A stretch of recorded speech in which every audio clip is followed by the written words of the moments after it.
This is Greg Noyes of Pacific West Home Inspections. Today is Saturday, August 16th, 2014. I'm doing a job in Sherman Oaks, and I'm just going to go over how to shut off the different utilities. At the front of the house, there's a water line, main water line. This is a valve. You bring that up, and that'll shut the water off. And your hose bibs here are missing another part. It's called an anti-siphon device. They cost $4 and they're easy to put on. You do have a pressure regulator and you have a pressure relief valve on the system. After when these get to be about 8 to 10 years old, they fail. So some morning you'll be brushing your teeth and you notice a lot more water coming through the system. And it's this equipment here has gone out and it's easy to replace. That's the water, and on the left side of the house is going to be your gas.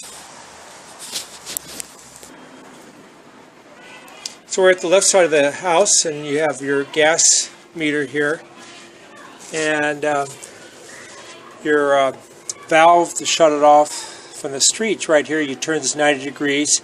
You will need a wrench for this, and because we're in the city of LA, it's required to have a anti-seismic shut-off valve, and this is what you have here, this red box here.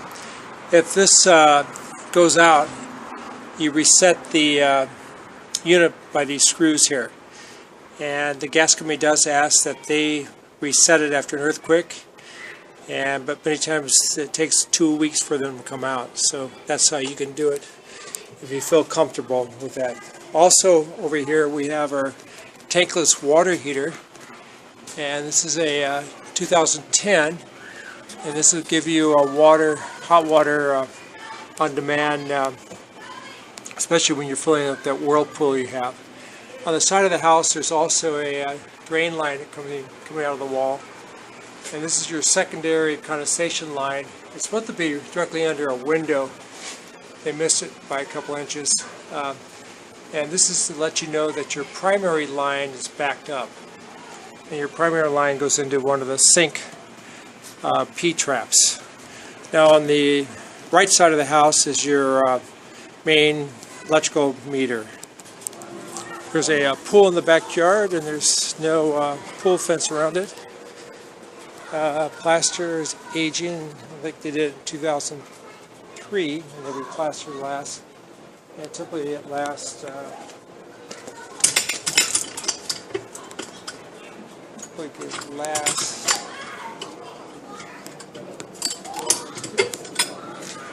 it will last 10 to 12 years.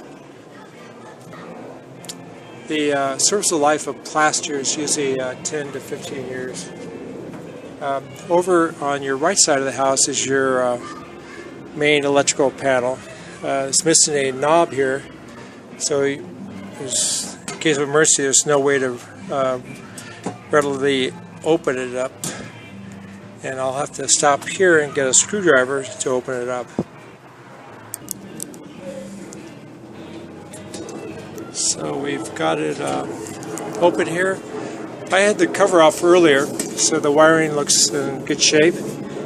And then here you've got your main disconnect, and you push these things down, and that shuts off the power to the house. There's a spa breaker here, and this might be for a future spa. I'll have to ask the owner about that.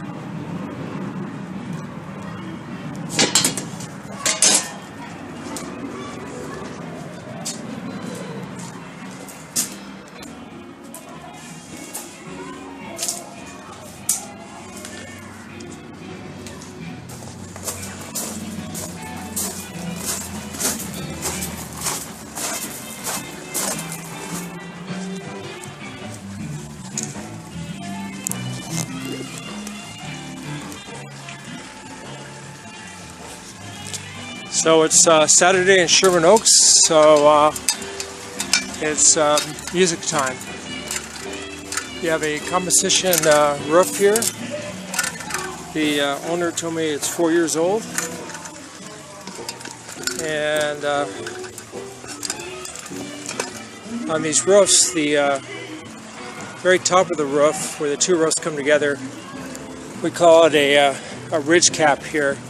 And these will wear about 8 to 10 years. So you replace these, this is the top here, and then you get another 10, 12 years out of your exposure here. You have a ways to go here, so maybe I'm thinking about maybe 5 to 7 years.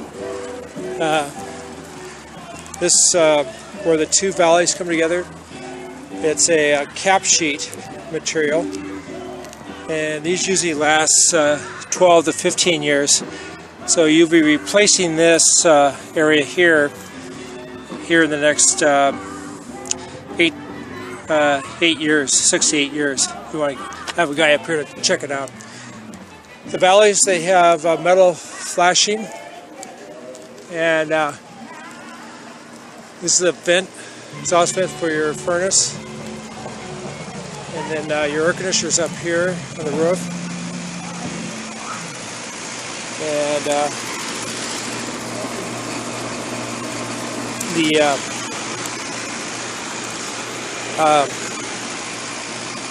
I'll give you the age of this. It's anchored down, so it's not going to move. And it's a 2001 unit, and it's a 4-ton unit. You got some bushes that will have to be cut back on a regular basis, and then we'll go to the back of the house, and I'll do a sweep of your backyard. You have masonry fencing. It's over 5 foot high, so that's our requirements. No gutters at the roof. And over on the right side, you have your electrical panel, and your cable, service cable, goes right through a set of juniper trees, and they need to be cut back. On those, you can call your power company, DWP, and they'll do that for you. On the right side, there's some foliage, tree branches on the roof. You have a lot of debris on the roof here. And then here you got a chimney. And this is we call a frame chimney. It is open on all 4 sides, and but just have a shroud. And there's a termination up in there. So that's what you have. I haven't checked the fireplace yet, but you can see a lot of debris on the roof here on the right side.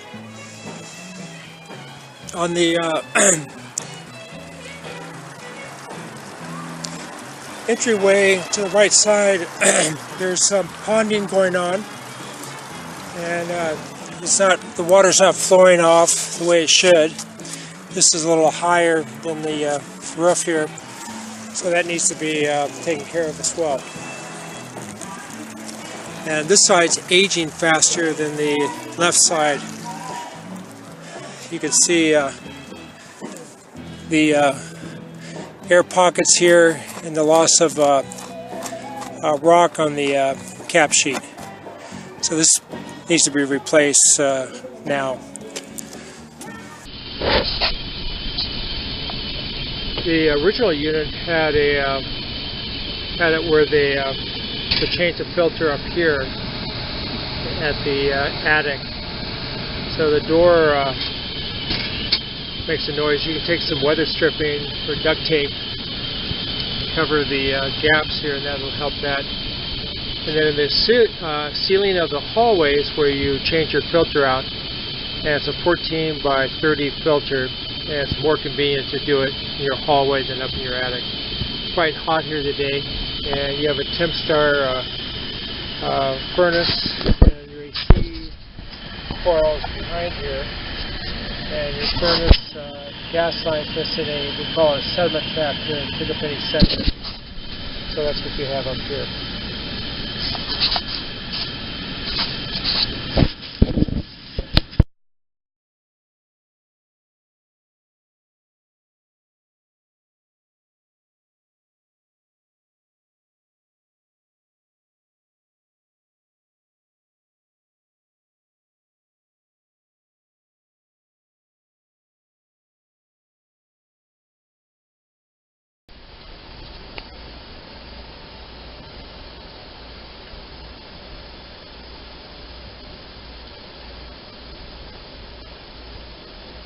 You can see it leaking here. You see the dripping.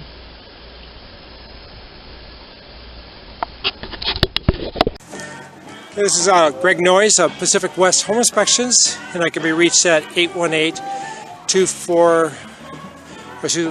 271-0417.